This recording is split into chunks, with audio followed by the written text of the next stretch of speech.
Hello and welcome back to the workshop. Today I'm going to make a draw knife.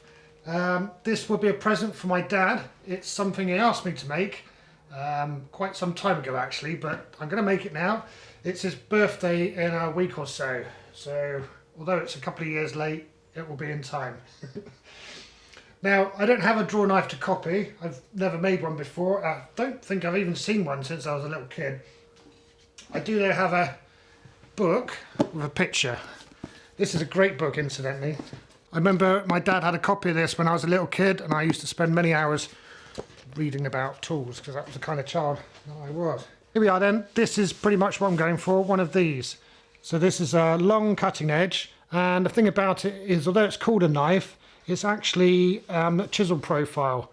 So it's flat on the bottom and then sharp bevel, one bevel. I'm going to make it out of one of these. This is a farrier's rasp. This is the same batch of rasps that I used to make the parangs. That's that batch of knives that I made. It was a while ago now. So I've got 3 of these left. These 2 I actually use for woodworking, where they're occasionally useful. This one, I don't know if I was partway on to making it into a parang or something else. I've already ground off the worst of the sharp bits, and it's been annealed as well, which just means it's as soft as it's going to get. I mean, it's still carbon steel, it's not soft, but and it's also picks up a bit of a curve. So this will need to be dead flat. I'm not going to use all of this. I'm going to cut it down there and there, so that just the patterned part is left. We'll take it from there.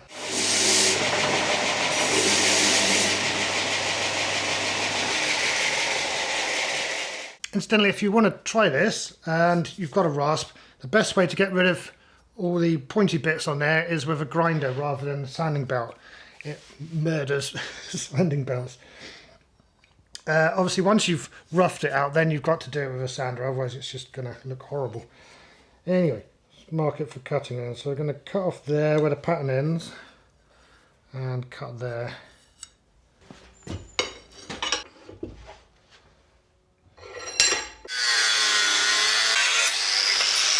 Next up then, I'm going to get rid of the serrations on the edges there and the ones on the back.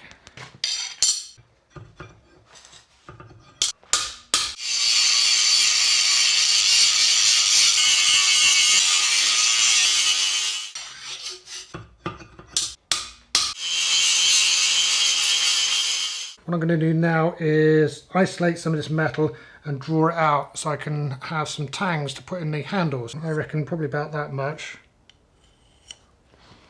I'm just guessing.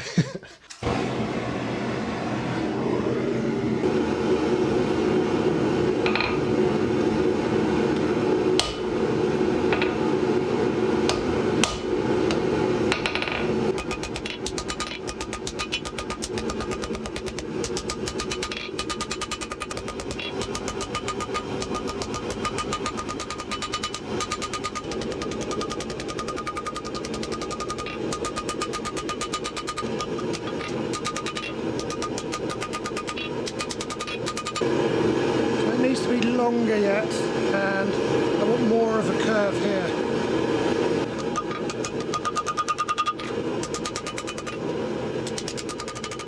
So if we consult the book again, as you can see here they've got 3 different styles of the draw knife, and each one has got a quite considerably different tang to it. So this one here tapers down, but it's flat along that bit with a sharp 90. That one's a sort of more of and in that one, well, not very near that one, but it's something like that, I reckon. That's what I'm aiming for.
record of that curve of the shape. I'll straighten it out until the whole of the back of the knife is flat again, and then I can trace around it, and that will be the pattern for drawing out the taper on the upper end.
So hopefully I can finish this today. Well, I need to really.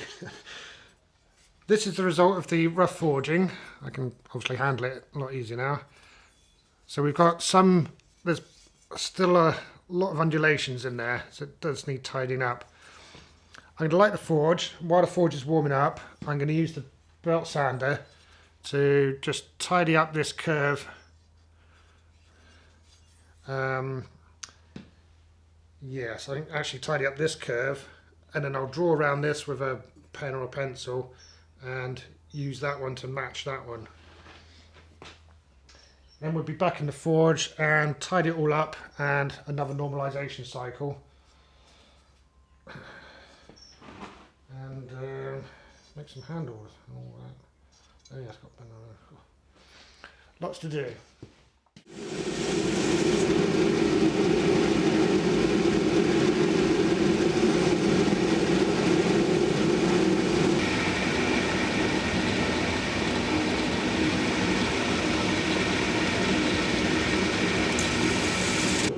That's made those match much better now. I'm going to put it in the heat and put these curves in.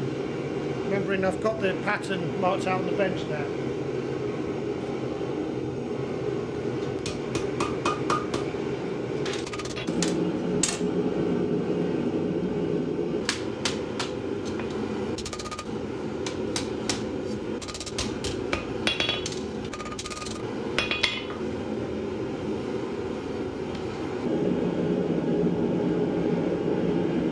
Now I'm going to try and bring the whole thing up to heat and flatten it out as much as possible.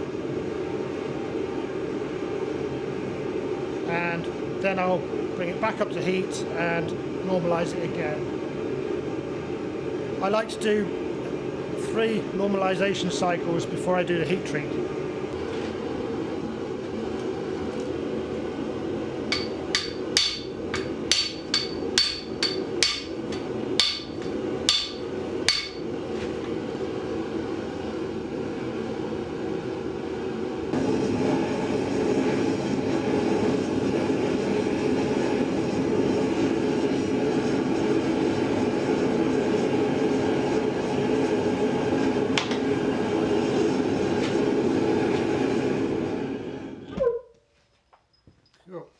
One thing I noticed there was that when it was being heated up just before I took it out, I was getting a nice consistent heat on it, and it was staying straight this time. The first time I heated up for normalization, it was taking on a bit of a ripple. So that means that it's been successful in relieving the stresses that have been put in from forging. Obviously this time round there was just a little bit of shaping, there was not all that frantic hammering. So I'll let that cool down. And in the meantime, we can get on with the handles. This old, I think it was from a file, this old handle is going to be the pattern. And now if I was just making one handle for a tool, I just use that as a visual guide and go for it, and that will be fine. The thing is here, I've got to make 2 handles and they've got to be identical. So that means making a template. I think that's the simplest way of doing it. So I'll cut out some kind of cardboard template, similar or matching this one, and take it from there. We've now relocated to woodworking corner. This is the lump of oak that I'm going to use for the handles, or hopefully going to use. So this is well seasoned. It's a couple of years down, or it's a couple of years under the bench actually, but it may have shakes and splits inside it, we shall see. So the end of it will be slightly different because I'm going to use a bit of copper pipe as the ferrule instead of whatever that is. So I hold that. I'm trying to keep this pen vertical and I'm hoping it will sort me out a curve.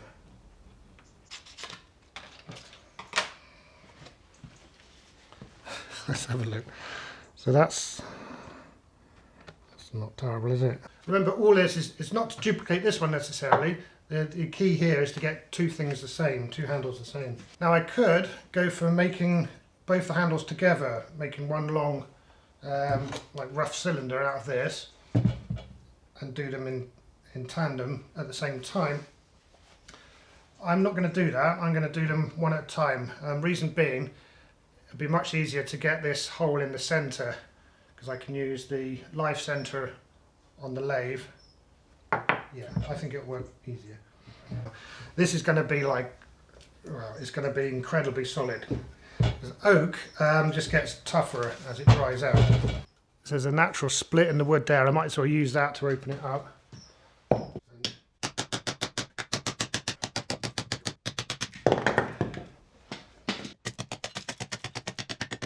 A little bit of spalting, which actually I wouldn't mind leaving. That's quite pretty.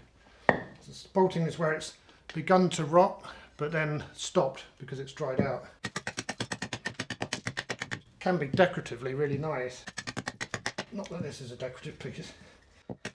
Yes, I should try and bear in mind I'm making a tool, not an objet d'art.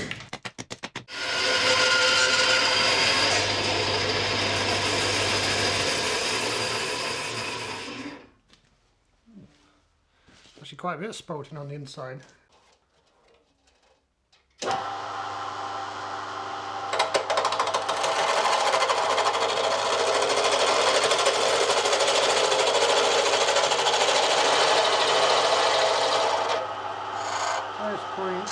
First point.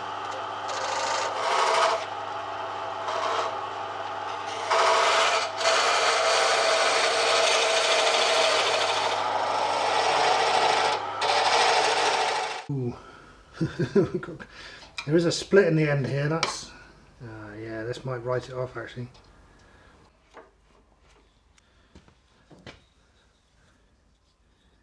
There's a split there, and yeah, as I pushed it in there, it opens up. It's not going to be any good.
Now, challenge is to replicate this one here perfectly.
happy with that. Okay, let's finish these off then.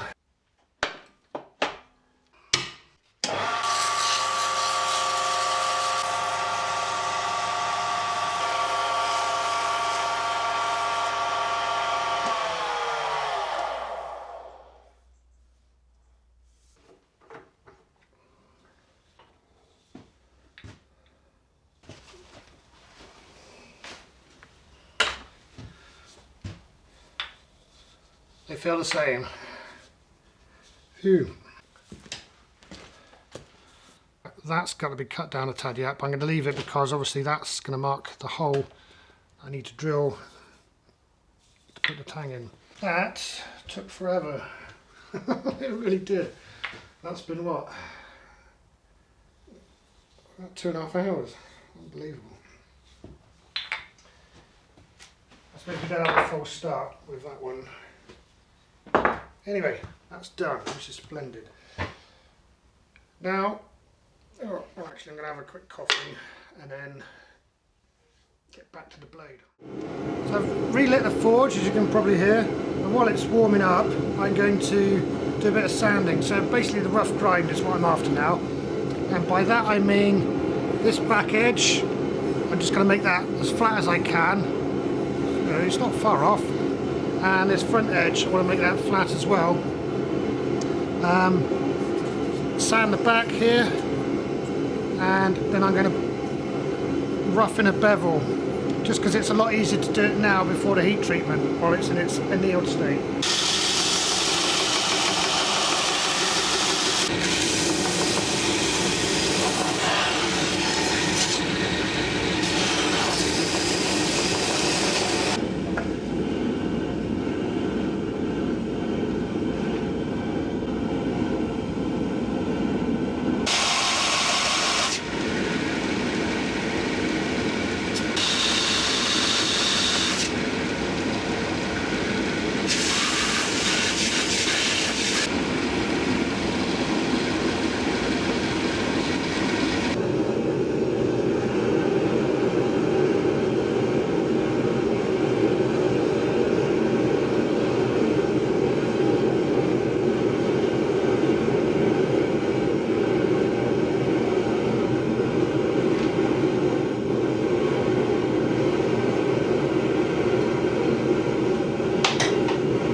Cool. It's staying perfectly flat when I heat it now, which is a great sign. So that's the last normalization cycle I'm going to do with that. You saw there I roughed in the bevel, and I made a sort of crude guide for the sander to do that. Worked pretty well. Obviously got to let that cool down now. We can do a bit more on the handles. So obviously we've got the dead center of the handles already marked. And I've just got to make this go through square.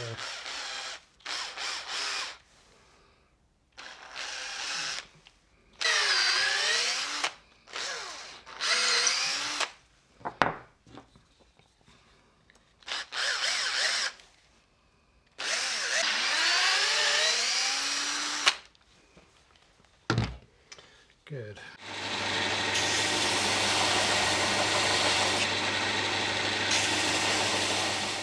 So I've been pondering how to fit the handles onto the draw knife. There's two ways of going about it. I can either drill this hole out a bit more and then simply knock it on, and the fairly square section taper that I've made will go into the round hole and it'll basically friction fit. There is a possibility doing that of splitting the handle, and as yeah, so I'm not going to do that. Basically I'm going to burn it in and then glue it, so basically exactly the same as I do with the knives, and I'm doing it that way simply to guarantee the result, because if I split one of these handles at this point it will be rather traumatic.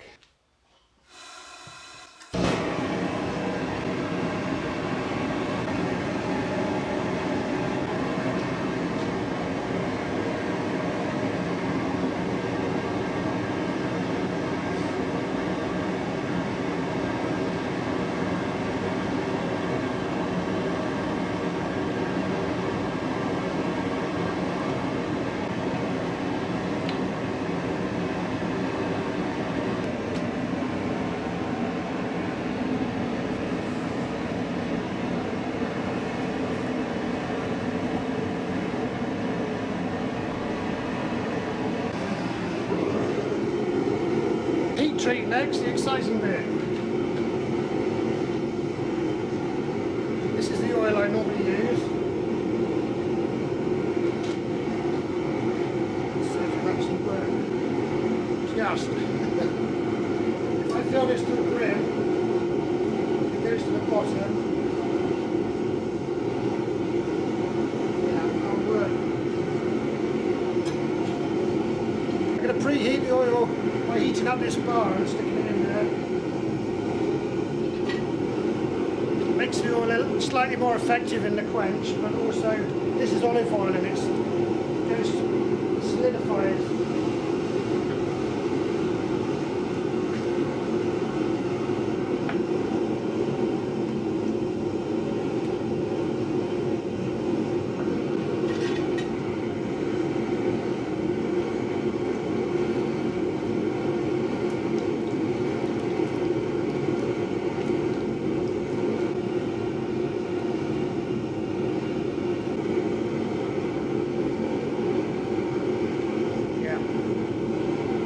The temperature I aim for is just too hot to keep your finger in.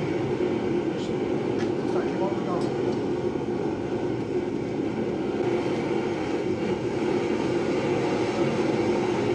So what I'm going to do now is bring it up to a nice even high heat on the blade, quench it in the oil and then check it for straightness. If it's not straight, I've got a few seconds to correct that, which I'll do in the vise. So if I need to, and only if, I've got 2 points here, 1 point there. Winding that in, I can take out any curve that's developed in there, but hopefully there won't be.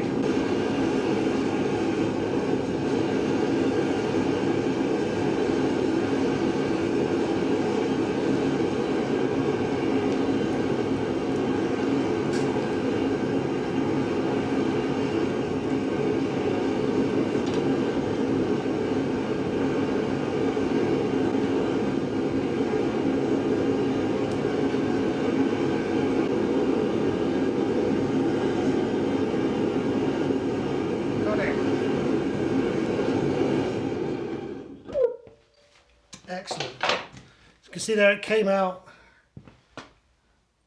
of the quench as straight as it went in, which is very nice indeed.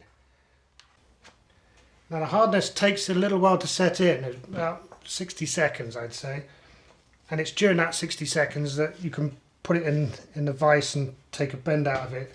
So if it's hardened, and bear in mind this is before tempering, so this is as hard as it's going to ever be, the file should skate across it, it shouldn't bite in. That noise, that to me says hardened steel. That's mild steel on the bench. So once this is cooled down to room temperature, I'm going to stick it in the kitchen oven at flat out, which for my kitchen oven there is about 230 degrees. But I'm going to temper it. So tempering means to take that hardness, that ultra hardness, that brittleness, just back just a tad until it's where you want it to be. And there it is after 2 hours in the oven, or 2 1-hour sessions. Now, partway through the second tempering session, I realised I'd forgotten something, and that was to stamp an M on it. So I normally, where's it gone? There it is, that's what normally gets stamped onto everything that I make. Now, I could still stamp it on there, I could, but I'd have to heat up a section and try and keep this part of it cool. Then, because I'd only heated up a little section of it, I'd only have moments in which to stamp in the M. I've persuaded myself I don't need to whack a big M on there. I'm going to clean it up. Yes, I'm going to clean it up. And before I fit the handles, I'm going to go through the sharpening process, go up through the grades and do all that.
it. I've had the glue in my pocket for the last, well, probably about an hour, so it should be workable. It's quite cold in the workshop this morning.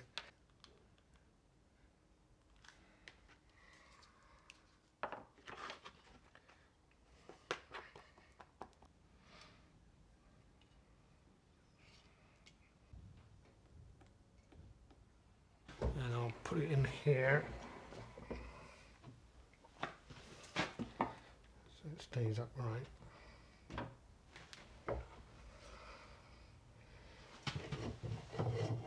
Now I'll leave that for, well, it's 5-minute epoxy, but in this temperature I'm going to leave that at least half an hour, and then I'll come back and clean it up a bit.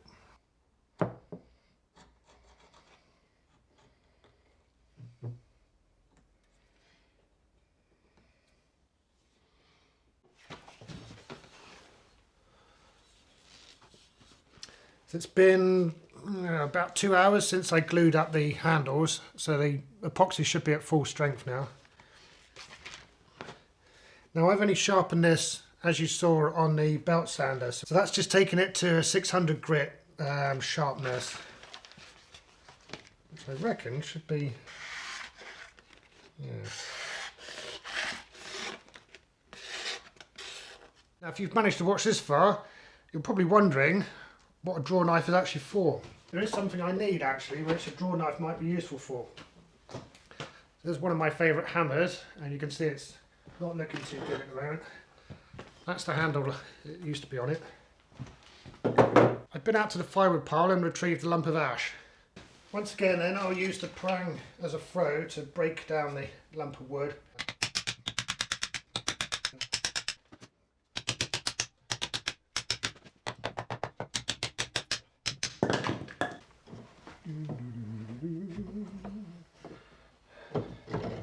God, I picked a bit of loads of bloody knots in.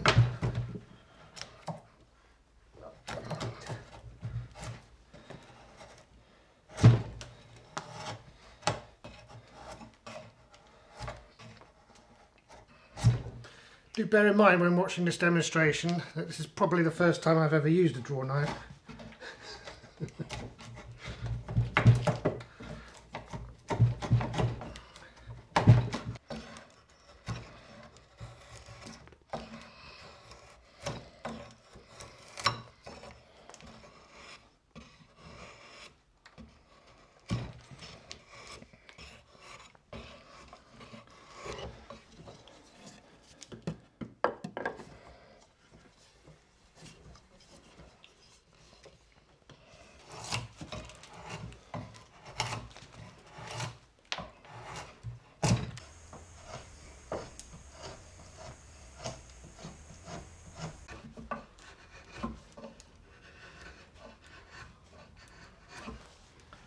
Trying to get a gentle curve from this swell here to where the head's going to go on.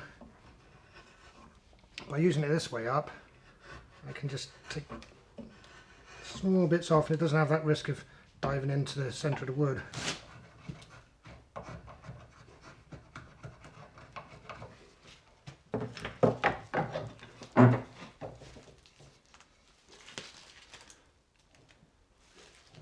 The shape is coming together quite well, and that's almost there for knocking that on.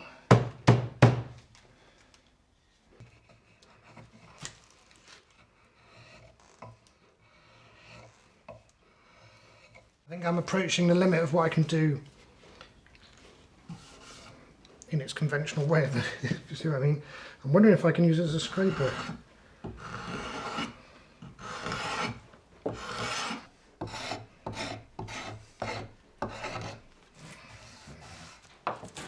Now, what I need for a wedge is preferably a lump of oak. So there's a wisp of oak. The reason for the wedge is that the inside of the hammerhead is not, it's kind of shaped like a bow tie or butterfly. So yeah, pinches in the middle, that's what I'm trying to say.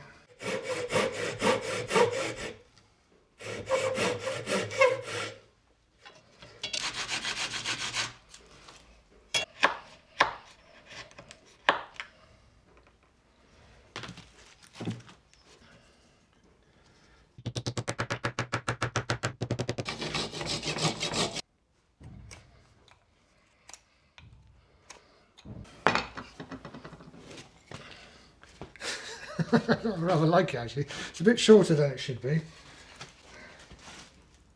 Not by much. It does feel good. Right, anyway, that was a bit of a side quest. I was impressed how sharp that stayed actually.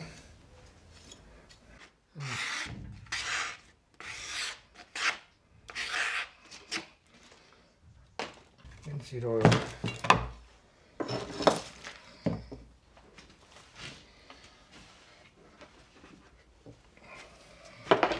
This is boiled linseed oil, and that's important because raw linseed oil it'll just never go off. So linseed oil is really good as a finishing oil on wood because it polymerizes. So a few coats of this and it actually sets as a decent coating on the top.